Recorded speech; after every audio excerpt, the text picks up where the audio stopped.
So this is a program that we've been running for several years. We have helped across the country a little over 1,500 survivors. And what this is a microloan program. There's no fee. There's no cost to it, right? This is, if you're a survivor of domestic violence, we ask that you're working with an advocate at least 3 times, right? Because we want to know that you've got help and support in your community. And we start out with what's called a first step loan, and that's a $100 loan. And we give you that and you pay it back $10 each month.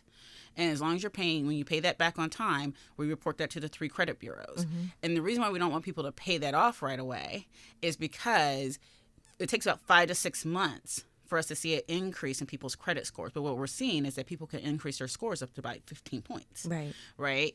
If you successfully pay that off, then we've now introduced what's called the next step loan.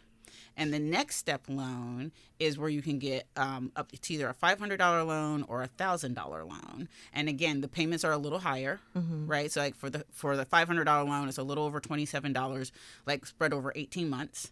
And for the $1,000 loan, it's like $41 and some change spread over 24 months.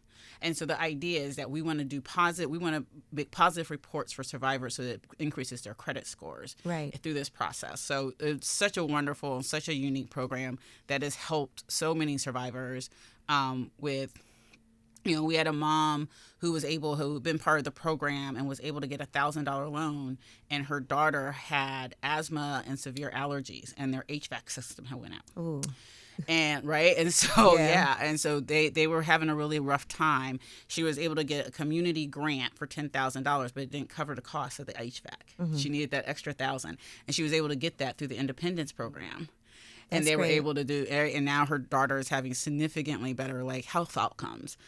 So that's the kind of things that we see happening. And again, people can get pay off a loan. You can get multiple loans. We had a woman who had 5 different loans with us, and when she started, her credit score was in the 500s, and now her credit score is a 730. Wow, that's empowering. Yes, to know that you don't let a situation knock you down completely. Absolutely. And that there's things you can do.